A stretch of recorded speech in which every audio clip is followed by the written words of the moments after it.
A Williamsburg woman's story of survival is changing lives everywhere. Cornelia Jude's book, Mended Faith, sold out on Amazon in the first 24 hours of its release.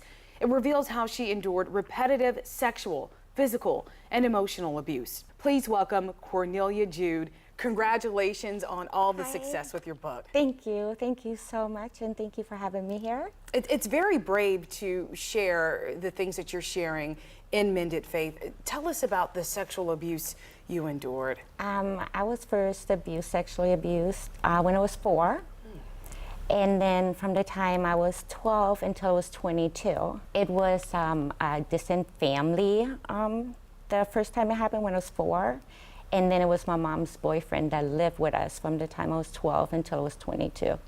That must have been really difficult to process. How did that change the course of your life? All I knew was, being destructive. I didn't know what that meant to just not be in fear. And how did you cope with that? Because we know when people endure terrible things like you did, you find coping mechanisms in the world. So how did you cope? Yeah, it was a lot of drugs, alcohol, and self-harm. I was a cutter, so I used to cut myself a lot. And yeah, I tried pretty much every drug there was.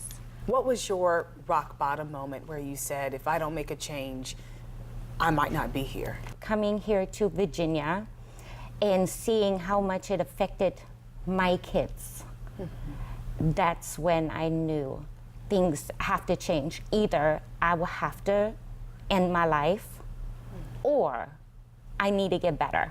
My kids deserve a better life. My husband deserves a better life, and I'm the only one that can break that circle. And how did you break that circle? Such a crazy story. Church. Church completely saved my life.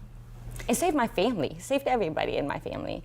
Was there a moment where you felt like God had forgotten about you? Like, what's the point in believing if I've gone through all these things? And then how did that change? All the time. I didn't think God was good because I was always feeling like, so if this God is so good, how come he lets all this stuff happen to me?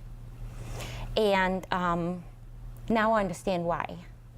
I do understand why, because God had this amazing plan, this amazing mission, and he probably knew that I have it in me to disturb the silence, and it just needs to be done. It's very scary for me. I'm super scared all the time, but it's a good scared, not the kind of scared that I used to be, right? It's different. You're in that space where you're using your pain for a purpose. Yes, it's about your healing.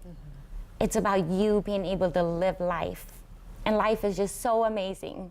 What do you want to say to other sexual abuse survivors who are afraid to share their stories or who are in a place where they're blaming themselves for what they endured? What can you say to help free them today? It is not your fault. Cornelia, thank you for joining us. We have more information about where you can purchase Mended Faith right now at WTKR.com. Thank you for your bravery. Thank you for telling your story today. Thank you for having me. Thank you.